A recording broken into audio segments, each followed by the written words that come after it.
Linux Out Loud is firing up our microphones, connecting those headphones as we search the community for themes to expound upon. We keep the banner friendly, the conversation, somewhat on topic, and have fun doing it. This week we are spouting off about changes coming to Linux Out Loud. Let's get into episode 71.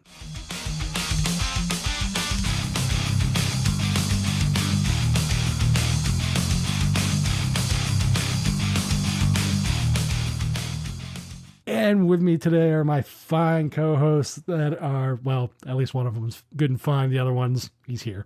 So, whoa. Wendy and Nate. Are you hitting on me, Matt? He is very much hitting on me. That's really inappropriate. Totally. Really inappropriate.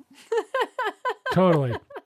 No. As far as personality and being a coworker with, they are totally fine and awesome. That is not you. Well, then that must be me. What's going on? The good coworker that I like working with. Oh my gosh, things have been so crazy the last few weeks. We took our sabbatical because robotics camps are going on, and really they've been a lot of fun. So right now we're meeting, summer meetings for our robotics team is on Tuesday mornings. And then that first week of camps, it was Monday, Tuesday, Wednesday. We had family stuff going on that following weekend, which was my husband and I's anniversary, which we were so exhausted on the Sunday of our anniversary, plus had family stuff going on, so we really didn't celebrate. Then I had robotics camps this last week, Wednesday, Thursday, Friday, with, of course, kickoff for the season. Yes, the new season was announced on August 1st, which is super, super fun.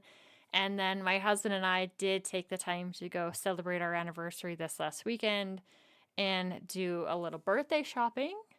And of course, I opened my mouth, and even though I really originally wasn't supposed to be helping out with the third week, the final week of robotics camps, me and my two robotics kids are now. So we're recording on a Monday. Well, the rest of the week, I've got robotic stuff going on, and then after that, we're rolling right into our regular season, and I'm pretty sure the team's going to start right into 8 hours a week of meetings, so that Wednesday and Friday over the course of a lunchtime. So yeah, it's staying super, super busy around here. That hasn't stopped me from getting in time on Phasmophobia. You've heard me talk about it a few times before. I actually now enjoy this game so much that I'm super tired when I get home and don't want to play or whatever, but I'm getting in around like that morning before I leave. I am working it into my schedule to get a ghost hunting round and having a ton of fun with it. Really enjoying playing with my daughter. So that's been my life right now. Robotics camps, family reunions, and ghost hunting. Well, as long as you're getting in your ghost hunting time between the family and robotics, I think things sound great. It's a win. It's an absolute win. Yeah. For sure. Well, I mean, Wendy, are the kids playing ghosts? Because, kids do like to disappear, especially when they're out and about. They do like to disappear. It's usually my youngest that disappears when he's getting into stuff he's not supposed to. When the house goes quiet, you go looking for him to find out what's going on. Yeah, pretty serious. But in this case, it's just all game related. I'm incredibly excited for an update that's coming sometime this month. I'm not excited about the fact that money and levels are getting reset, though when you are playing an early access game and they're doing a major overhaul of some of the systems, it's to be expected, right? When you play an early access game, sometimes stuff like that happens. And in the end, it's going to be a net positive for everyone who's playing. So my daughter and I have been considering, hey, let's go ahead and play nightmare mode because all the money that we've earned is going to be lost anyway. We have enough to rebuy back our stuff to play another round. So this is the time to risk it because it's going bye-bye anyway. I totally get what you're talking about as it relates to early access games and stuff, especially cooperative style games, be full-blown multiplayer or whatnot. I definitely understand how that goes because some games that I like playing that are early access games, Starship Troopers Extermination is one of them, and server resets and everything else. Yeah, not fantastic when it's like a progression-based game sometimes, but it's understandable because you're buying in at an early access point of the game in early development. Unfortunately, most people who buy into them don't usually understand what early access means. This means it's like, at best, a beta product treated as such. Yeah, and they've taken user feedback on the gameplay and realized we can make certain aspects of this game better. And the only way to do that and make a level playing field from the very beginning is just to wipe out all the levels and all the money. And if you looked through the changelog, it would make sense as to what they're doing. They're also giving us a ton more ghost seeking, evidence seeking objects in there that I can't wait to see, and dropping little kind of update notes on some of those objects. So I'm absolutely thrilled for this. You know that I really, really like a game when I am like not home at all due to robotic stuff and I still find time to work it in. I think this is probably the first game I've ever done that way. That must mean it's a huge winner. If you're coming back to it with that kind of veracity, that's got to be a great game then. It just has to be. It's definitely one I'm enjoying. It's not a game for everyone. While it is up to a 4-person co-op, you can play it in a single player mode, and that's probably one of the reasons I really enjoy this game, is because, hey, when I've got time, I can play it with the kids. And when things are going to be crazy busy and schedules just don't align for that to happen, I can get in a round of it on my own. So I'm loving it. It's a ton of fun. If you haven't picked it up yet, even though that's not what this section is supposed to be about, go ahead and grab it. But you, Nate, are getting to play with hyperlinks. Well, sort of. It's an application called Junction. It precipitated from the need of separating out work activities from like me or Cubicle Nate or whatever Tux Digital type activities. Although Firefox, the browser tabs, like the containerized tabs, are great, and I think they're absolutely lovely. There's something about segregating activities by browser. And so what I've done is I use Firefox for anything that's personal or Cubicle Nate related. Anything that is specifically Linux Saloon related, I use Chromium and the reasons for that. And then anything that is work related, I use Edge. And then I have Conqueror in there, but that's for other reasons. That's for very, very, very narrow reasons. When I'm using Outlook on Linux, yes, there is an Outlook that runs on Linux, sort of. I don't want it to open in Firefox. I want it to open in Edge, like any links I click on. So when I click on a link, instead of opening up the browser, the default browser, it's opening up this application called Junction. And what this does is, kind of like on Android, when you open up a link, it says, do you want to open up this? You know, it gives you a list of applications to open it up in. Are you familiar with that? It's like that, except for your Linux desktop. And so it's very easy to just fire off anything that is specifically work-related, just go off into Edge, and everything I just dump it into Edge. And then that's synchronized to my work account, because you can do like the synchronization nonsense. And so my work computer, which desktop, which does run Windows, anything I do on there then is synchronized with my Linux machine. And it makes managing multiple workflows absolutely brilliant. And I love it. It's great.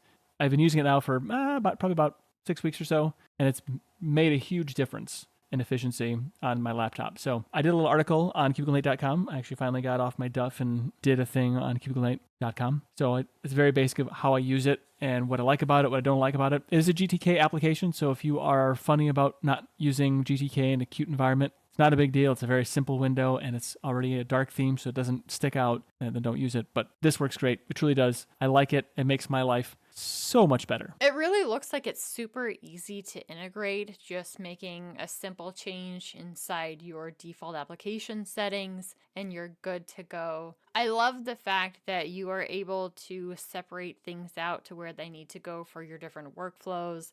This needs to stay here, that needs to stay there.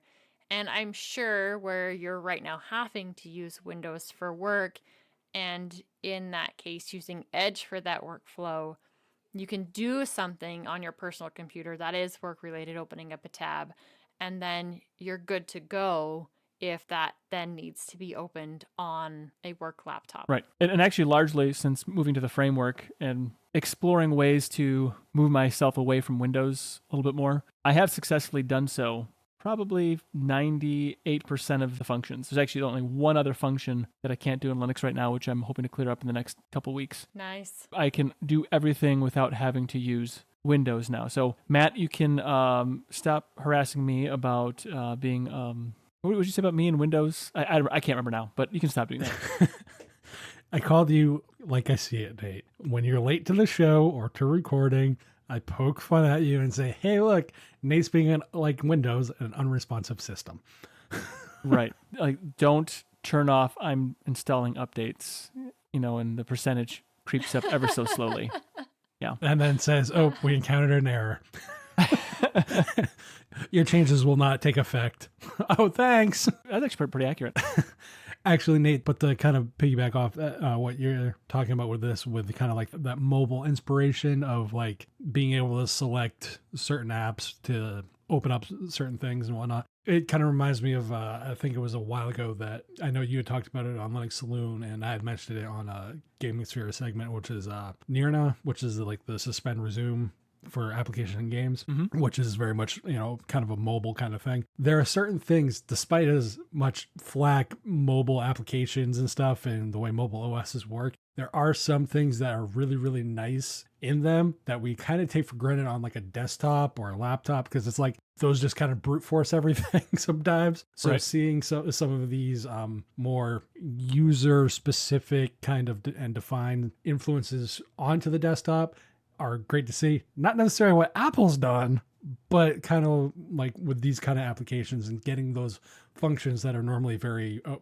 mobile OS specific onto desktop OSs is really cool to see. Yeah, that would be handy for, especially like when you're mobile and you're sitting in an airport for hours on end, being able to just suspend certain things. I think that would be quite handy, really. Right. Like you were mentioning, being able to kind of do all this stuff is really cool to see. So I'll definitely have to give that a look at, because I do have a few different browsers installed. So, and kind of like you, there are certain things that don't play nice with certain other things. And I know I have Edge because it's a Microsoft product, so I use Microsoft products. Makes sense. Mm-hmm. And since I work in a primarily Microsoft-centered business, all the Office stuff is based around Microsoft Office. It just makes sense to use Edge for those activities. Nate, you're not doing it the Linux way. You're not putting the circle through the square. You're actually putting the square in the square. What's wrong with you? Well, I don't know. I want to be productive. Make my employer happy. They treat me very well. I'm going to make sure they get their dollars worth out of me. What a silly thing to say. I know, right? It's almost as silly as Matt messing on with his Atari VCS again. What is going on with it this time? So It's not broken, is it? no, it Probably is sat on it. not. Seeing how it's under the entertainment center, no, kind of hard to do that. The Atari VCS had been kind of bouncing back and forth as whether or not I was going to keep it a Steam OS machine or a Chimera OS machine, actually, but a Steam Machine style system, or if I was going to change it to a home theater PC. I'm still ripping a lot of my Blu-rays and stuff. Forgot how long that process is. But it is slowly becoming a home theater PC. I installed a small build of Manjaro Architect. So there's very minimal on it. It's a very minimal GUI install, and it boots right into Kodi. So I forgot the one thing that I dislike about Kodi, that something like Libre Elect and kind of all the other stuff would be really nice, where it's just kind of already set up. But I've been messing around with the Kodi skins, and the one that I am currently at least messing around with is called Rapier, which is a very kind of clean cut HTPC skin. It looks really, really nice as far as when you actually get it set up. That's the crux of it, though. So you have to make sure you're getting all the typical metadata scraping and all the other stuff that goes with it accurate. Forgot that process takes a really long time, because it pulls in like pictures, and it'll give you like recently added stuff for the skin and stuff that I guess you can call recommendations, but it's kind of a algorithmic way of showing some content and stuff for you to potentially look at through your collection of movies and TV shows and all the other stuff. Setting all that stuff up when I kind of have time, when it takes quite a while to rip a 25, 30, 40, 50 gig Blu-ray and condense that down to 6 gigs maybe. Been working on that. That's kind of what I've been doing kind of in between while I wait for stuff to go through. You said you're working on it. It's a project in progress. Yes. What is like the target? Like when this is all done and I'm happy with it, which I know you're not happy with anything, but let's say like some semblance or happipiness adjacent feeling that you might get from it. What would you say it is going to be doing and behaving like? The closest thing that I'm going to be able to give for anybody to understand is basically as far as when I'm going to be happy about it. The longer I sit here and look at my physical Blu-ray collections, the longer I'm not going to be happy. As far as it reminds me of how much I still got left to rip as far as physical collection is concerned. So when that gets down to just kind of whatever, it's like, oh, if I buy a physical one, it's like, oh, okay, it's like 20 minutes, whatever. And I'm just not going to care. Really, it's the backlog of DVDs or Blu-rays that you have right now that's the biggest ugh. And when most of that's done and you're like, I just bought a new DVD, it's a rip condense and you'll be happy. Yeah, rip condense and really right click on something, tell it to, change the source of wherever it needs to get the metadata from. And hey, look, all the metadata is pulled in. So that way, when I'm scrolling through X, Y, or Z stack of movies or whatever, I get all the nice little box art and all the other, who's in the movie and kind of a synopsis of the movie and all that kind of stuff right there on the TV screen. Having all that stuff locally and not relying on something like Jellyfin or Plex or any of that kind of stuff. Yeah. And all being local is what the goal is. Okay. All self-contained, all sitting at home. I don't have to worry about it. As someone who is considering doing this, and I have a much smaller DVD collection, unfortunately, we've been buying movies digitally for quite a while.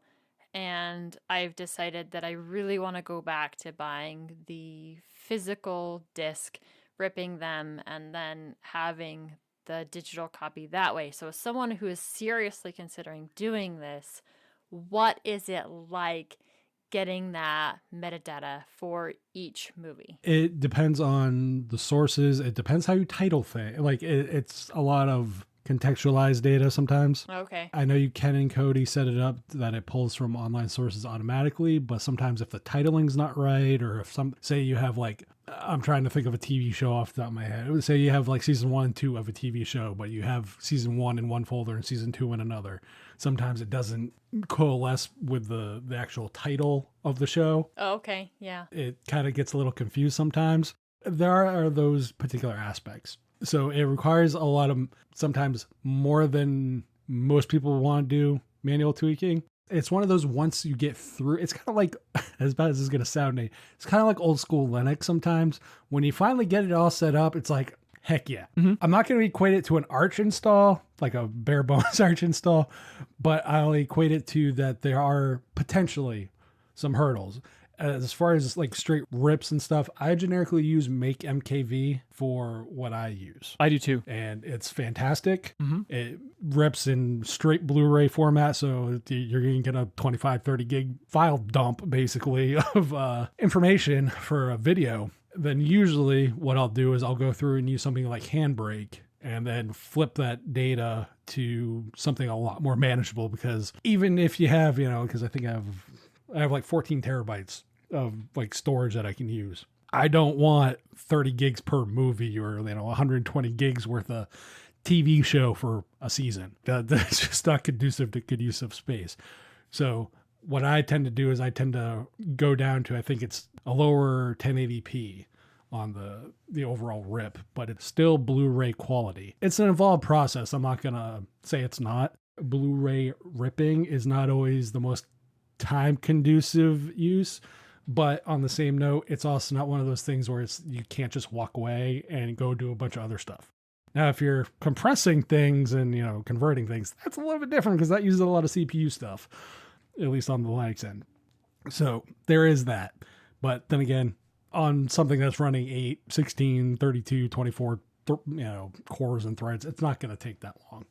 So it's all relative to how you want to really look at it or view it in that regard. I know for me, it's about 30 gigs becomes about 6, give or take, and it's about 20 minutes, give or take. So it's not like a overly involved process at that level. It's just once you get evened out, I think is the biggest hurdle. So like you'll look at a collection, you're just like, oh my God, this is going to take forever. But once you finally get all caught up, you're just like, oh, okay, it's not that bad. because you're only doing it every so often at that point. Are you using a laptop that has a CD drive in it, or do you have a separate drive that you've purchased? Because I don't actually have a CD drive anymore. Originally, before I got rid of the HP Elite book that I was using, that had an internal Blu-ray drive. That was the way I was originally doing, because that was the rip machine. That was like a whatever machine at that point. It was like, okay, I'll just rip a bunch of stuff and you're good to go. I don't really care.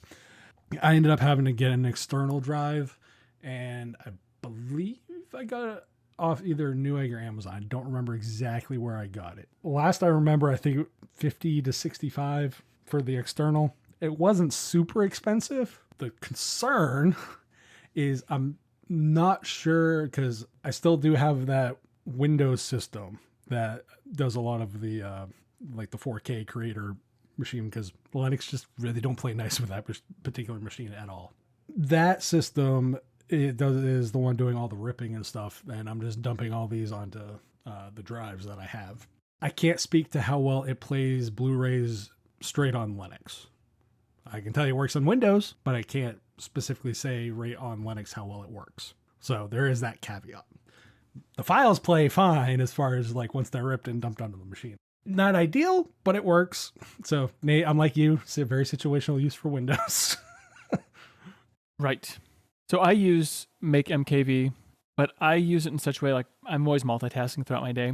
So I will go down to the machine, which is actually my main server in my house, and I'll pop in a DVD or Blu-ray. I'll have it read the disc, the file contents, but I don't sit there and wait. I go back upstairs and I do other things or work on other stuff. And I'll come back later, and then I'll go through and I'll select which titles. Like usually it's just going to be the main feature. You got to figure out which one that is.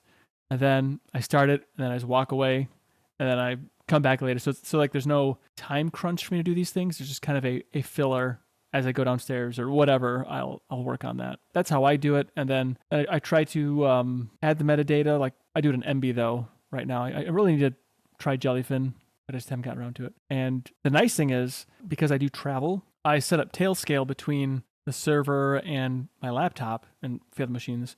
And so I can actually stream the content no matter where I am, and I don't have to worry about opening up any ports and stuff like that. So it's been pretty handy in that regard too. I would love to hear more about that sometime, because once I figure out exactly which path I'm going down for that, that is definitely something that I would want to do. So when we're visiting somewhere else, because we do travel quite often, visit family or something else going on, I would still love to have access to the pool of entertainment that I've purchased. Right. That's a whole other thing I'm working on as well. It's part of my, let's call it Simple Server Setup series. That's an alliteration. I want to put that together. It's something. Wow, that's a tongue twister. Yeah, it is. So the thing is, like, not everything that we do in computers, Linux, whatever, is sustainable for everybody. And even with what I'm doing, it's not sustainable for everybody, but it's nerd level, like low-end nerd level stuff. And that's what I've been working on. But that's not, I don't want to talk about that now. That's for another time. Something that is definitely for this time, though, is some talks about changes that are coming in the show, because really there are some major ones. Instead of being a weekly show, we're moving to bi-weekly. So right now this show is dropping on August 16th, and you won't see the next show until August 30th, but something bigger is coming. What is that, Matt? Yeah, another new thing we're going to be doing is video. We have been asked about video before, and it has not been something that has been really conducive to the show as a whole, but we're thinking with going to a bi-weekly show that it'll make editing a lot easier, just as far as our time availability and stuff. We think it's the right time to try this kind of changeover with kind of how a lot of our schedules have been lately with the recent break and just kind of everything else. We had a little bit of time to kind of look and see, maybe it's time to readjust a few things. And video will be starting on August 30th. Will be probably the first episode that you guys will get to see. Well, Wendy's smiling face, the rest of us here. There's a reason we do audio only. It shall be really entertaining. Well, I do have a face for radio. No, you have a face for video too. You do Linux Saloon all the time. You're on some other things. So it's not that people haven't seen your face before. They'll just get to see it in the LOL format. And it's not going to be some over-the-top production. I am just going to be learning the video editing scope of things, so it'll probably be pretty basic in that realm. But I know there's been quite a lot of feedback since the beginning of the show, even when it was DLN Extend, that the YouTube portion of it, they would really love to see video, and you are finally getting that as we switch to bi-weekly.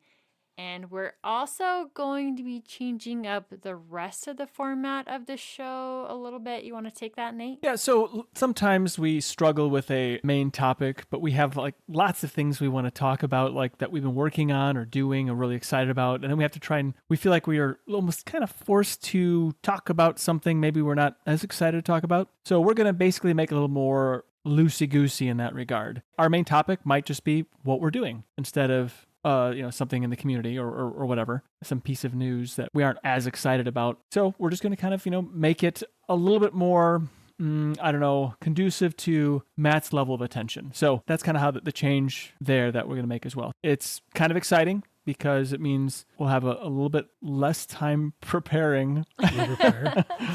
I try to prepare. The problem is none of the topics that I want you like, Matt. So anyway. We do get to talk about some of those topics when Matt's not here, but there are other things. Matt brought up a topic at the beginning of this show that he came across, and it was definitely one that was going to be another one. There was a two-sided conversation instead of three of us because it was obviously something that I didn't care about and I'd have no input in, the Steam Deck. So Weird. It is nice knowing that when we got a lot of stuff going on and there really isn't a main topic to talk about, we can still keep this the flow that it has been. If you enjoy us getting to talk about the Linux that we have in our lives, the tech that we get to have in our lives, then those shows will be great. And sometimes we will have main topics that come up, stories we get to talk about, because there still are things happening in the Linux world that we have to put our 2 cents in on. And we'll gladly take your suggestions on topics. That's usually a lot of fun too. Definitely. When we get those suggestions, we can dig into those. A lot of times I'm just applying Linux or tech in an area, and that's been my focus for the entire week. And I maybe have not been focused in on different variety of topics or whatever. Right. This will make it a little bit easier for us so we're not arguing as much. I don't say arguing, but whatever we do in the pre-show. And so I think it'll be a little more off the cuff and I think a little more relaxed too. Yeah, I agree. Let's be real. We're not professionals. And as far as arguing, it's not that we argue. We bicker. We bicker. We do. And we do have those conversations in the back end as we're going through the list of possible main topics of, well, I'm glad you're interested in that, but I think that's incredibly dumb. Yes, we are that open with each other, Yep. and we're good enough friends that we can take that feedback and roll with it. And sometimes that could almost be the topic in and of itself and the show. Yeah, definitely. That's the other big change. We've mentioned it before. If somebody drops out, it's not because they're not here. It's just because they have not much to add to it. Right. Like when you and Nate start going on about, I have more input on robotics, but not so much on the 3D printing stuff because I just kind of like you and the Steam Deck, Wendy. And I could have added 3D printing stuff to this episode too, but I'm not going to. I'll go ahead and save that for next week or not next week. I guess I can't say that anymore. For the next episode when that is fully resolved. Hopefully. Fingers crossed. Knock on wood.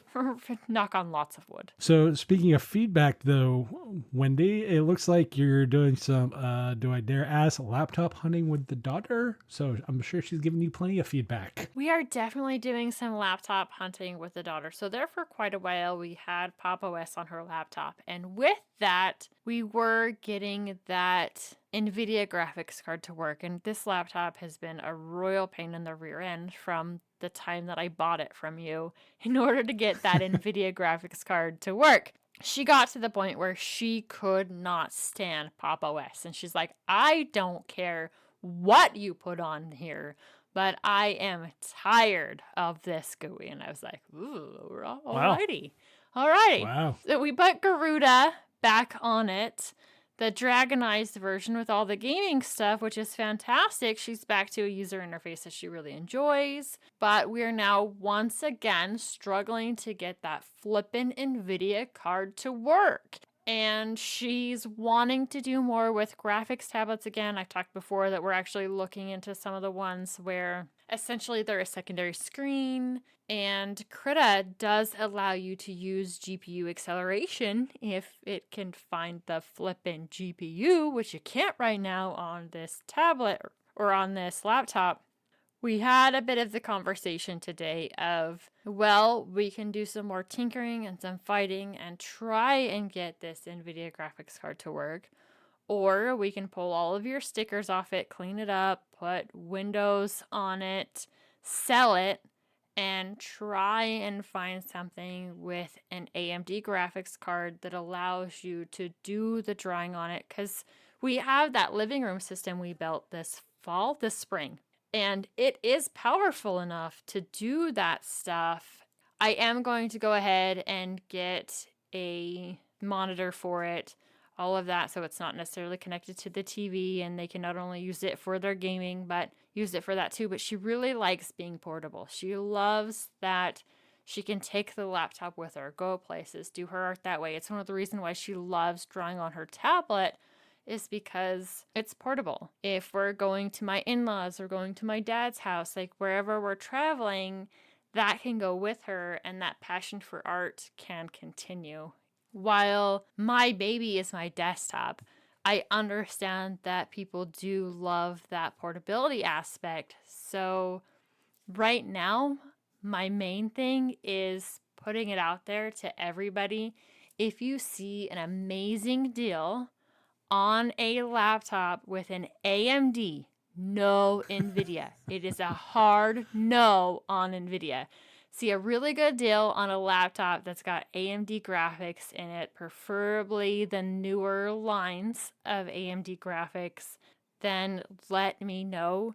Shoot me a line, because that's currently one of those paths we're currently looking down right now. I want her to have all of the tools in order to pursue art, whether it's physically painting or whether it's doing it on technology, to pursue that passion and grow those techniques. And it looks like we're just down to needing a new laptop to make that happen. Yeah, I have to admit it has to be very difficult to sit under a tree with a desktop computer and do drawing. Right. So in my mind, I was just imagining like that scenic hill with a tree, and then you have I imagine a CRT monitor just because it's more ridiculous. But then a giant tower, and then anyway. I'm gonna have her draw that scene. It sounds amazing. Yeah, that would be fun. She has drawn a Michael. I should actually share that in the show notes. You should share that. I have a graphics tablet. Here's a little fun factoid. Graphics tablets are not yet compatible with Wayland. So if you are going to use a graphics tablet, you have to use X11 for your display server. Hopefully Plasma 6 will fix that, but at this moment in time, nada. Interesting. Yeah. But anyway, yeah, I think that's, if you find like a really cool graphics tablet too that is inexpensive, yeah, I would definitely hear about it. I was looking at some on Amazon that had secondary displays like you were talking about. I thought, man, that is so cool. That would be a real neat thing. But I don't know, at that point, maybe just a tablet that does artistic stuff. And not to say I'm going to buy an iPad, but maybe an iPad, but not an iPad, because she has a tablet. She's actually using a Lenovo tablet that we bought the pen separate. It's a really nice pen on it. She's done some amazing drawing that way. One of the roadblocks we're coming into is it only has so much RAM. And when you are using some of those larger brushes, some of those more detailed brushes, there can be some major lag in drawing that out. So having a higher powered system is where that's going to come into play.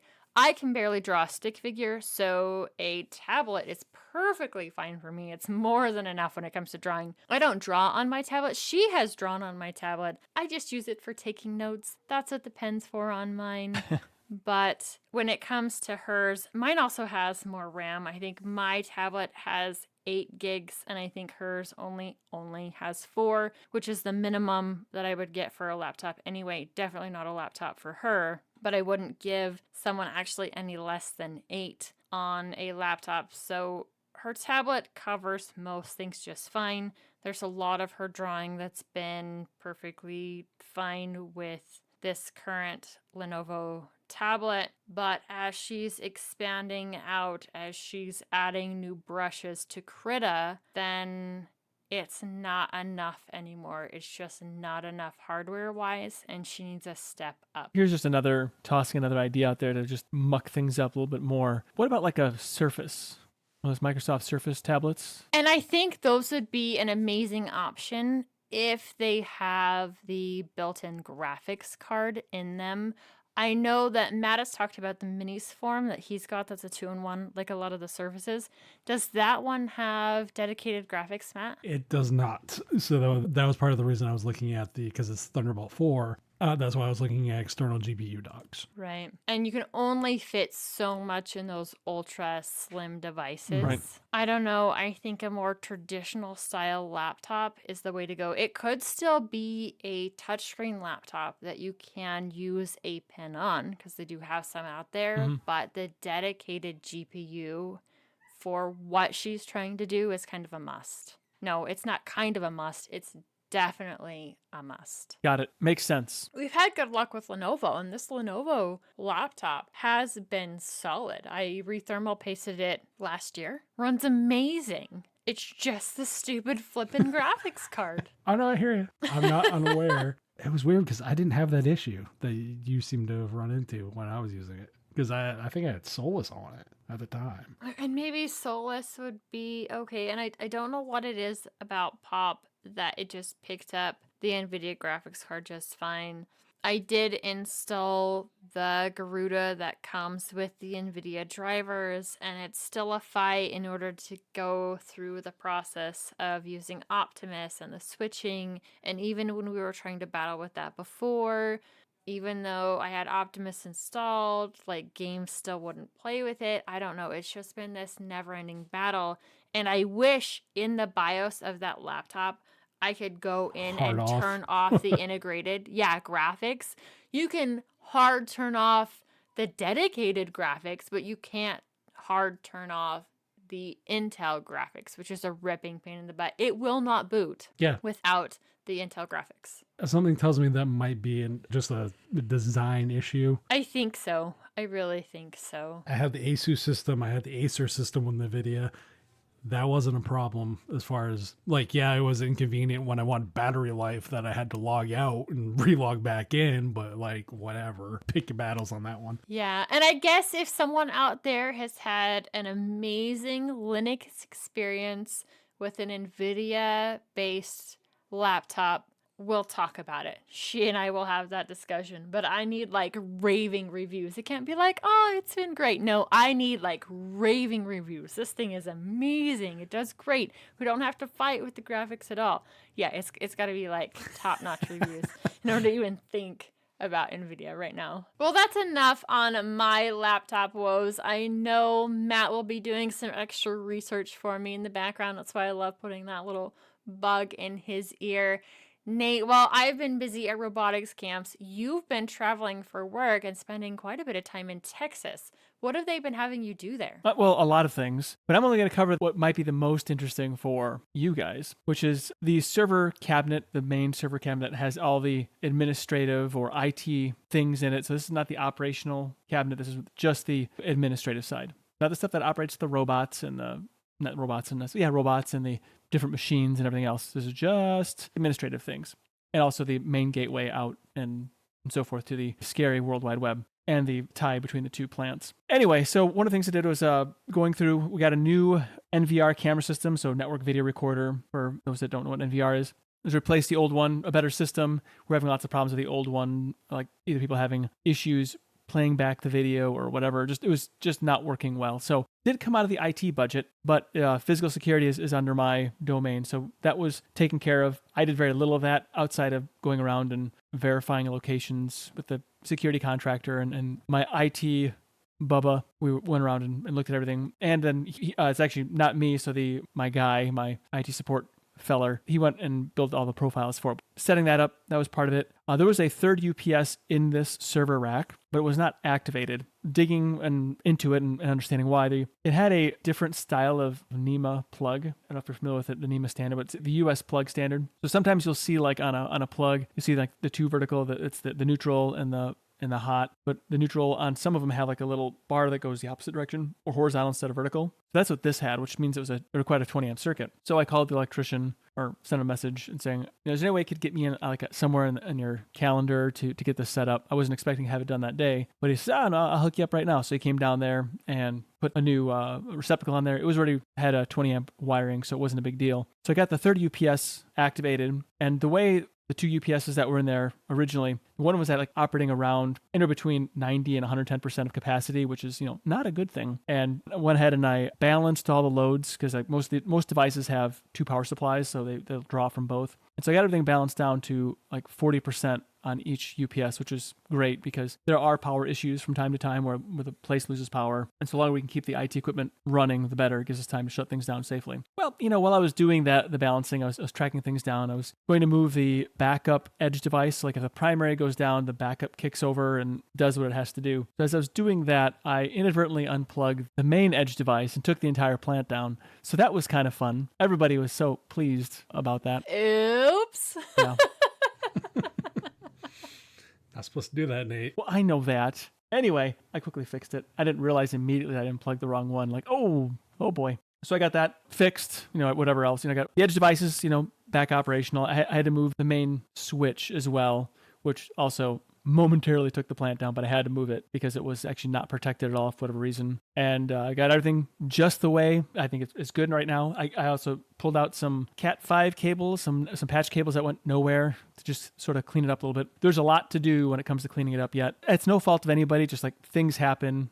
When emergencies strike, what happened was there was a power surge and actually knocked out the switch at one time. And so they had to put a temporary switch in there. Then they put the proper switch back in place and it just hasn't been cleaned up yet. So we kind of got that all cleaned up now. Now, mostly cleaned up. It's not cleaned up fully yet. It's still a little bit of a mess, but it's much less of a mess now. And mostly I'm really happy that the loads are balanced so that when we do lose power or we're reducing the chances of an event taking out hardware. That was kind of a fun way to end my week in Texas. It wasn't really on the list of things to do necessarily, but I'm glad we got it done. It's probably the thing I'm happiest about. You have been incredibly busy, and it's interesting to hear how when this was originally set up, that those loads weren't balanced on the UPSs. I've never played with that myself. It's something that I don't know anything about. What is that process like to do something like that? Well, I think it was originally balanced, but it just became unbalanced when things are moved around and new things were added. Gotcha. There are a few items in there that were previously utilized that are no longer being utilized and stuff like that. When you added the new camera system, they moved that from the operational cabinet to the administrative cabinet for numerous reasons, but that's where it really belongs. Right. Makes sense. Yeah, it was basically just looking at taking inventory of where the different devices were being plugged in. There's 3 host machines and then 2 SAN, I think, devices, the storage area network, something like that. But the main data stores for the servers. And so those were not exactly on opposite UPSs, because like if one UPS goes down, you still won't be able to maintain things. So what I did was between adding the new NVR, I balanced that between the new UPS and then moved some of the things from one UPS to another and just kind of worked it around until I got basically about the same loads between the 3 UPSs. Because they have 2 power supplies, you can unplug one. Yeah, the machine gets upset about it, but it can function off of one long enough to move things around. So that's basically how I balance the load. It's kind of a fun thing. You can actually in theory, you could walk a server across an entire plant without actually unplugging it with enough extension cords and whatnot, if you really feel like doing that. That could be interesting. Sounds like a great YouTube short. Or a great way to get sued. Well, that's only if something goes wrong. Yeah, when someone trips and falls on their face. Well, I mean, yes, with me, that is a possibility that something could go wrong. Yeah, that is for certain. Nate and Steve Urkel never had accidents. You're right. Never. Not once. Not a once. Well, it was always entertaining for the rest of us who watched the show, right? That's right. Of course. So just air it, and the rest of us can watch it. You gotta have some like Benny Hill music as you're doing it too. That would make it right. Yeah, yes, and then kind of exactly. accelerate it just a little bit. Could be interesting. Could make a great show. Walking a server across a factory. That would be pretty awesome. Well, Matt, you are in the position again to once again enable us with another game. So what is this game you want to thrust upon us and have us part with our hard-earned cash? Well, I know one thing based on me clicking on the link. I had to say that I was over 18 plus, so this is right up Matt's alley. Oh, yeah, absolutely. Let's go and see how the folks are dressed in this. So this game is actually part of a series that, Nate, you should be familiar with because it's based around D&D, the 90s, and isometric RPGs. You just said a whole bunch of game jargon that I didn't get. The closest you will get to tabletop role-playing games, i.e. D&D, on a PC game. Isometric is the viewing angle that you'd get from the camera. So the overhead kind of view that you would get. I hate that style. However, this game gives you multiple viewing angles because you can scroll in and out and down and get different perspectives of however you want. Oh, nice. So it gives the player options. This is Baldur's Gate 3, which has been in early access for, probably, I'm going to say at least 4 years. Wow. But this is legitimately as close as you will get to ever having a single player D&D experience. There's literally dice rolls. Every time a skill check comes up, you can re-roll within game. There is item management and all the other stuff that goes with it, which makes it really, really interesting. And I'm not one to generically buy a game when it first comes out. That is just not my style. I very rarely recommend games that just come out. I'm actually recommending this game if you are a D&D fan. Too new for Nate. Nate, in order for games that are going to be more up your alley, I would recommend Baldur's Gate 1 and 2 because it's more of that old Infinity Engine style of game. I was thinking more like Ultima 3 or something. Well, this game is saying the release date is October 6, 2020. So that's 3 years ago. Is that when it first dropped in the rough format? That might be when it hit early access. Well, GOG's version of early access. Okay. I know it's been on Steam for a long time as early access. It might have been 2020. I honestly don't know. It's 3 or 4 years it's been in early access. That's all I know. Right. So it just finally came out of early access then, is what you're saying. But they used early access the proper way. So it's not just like, oh, here's a Game Pass money and we'll develop the game as it goes. They used it for feedback. Yes. You didn't get the entire game. They gave you like certain segments of the game. The industry portion would be called vertical slices, essentially. They give you parts of the game to play for you to give feedback on like systems and all that kind of stuff. And they took that feedback and integrated it into the system. If anybody has ever said that games like Elder Scrolls, Oblivion, or Skyrim have tons of voice acting, this game literally has the most voice acting I have ever seen in a video game. Flat none, period.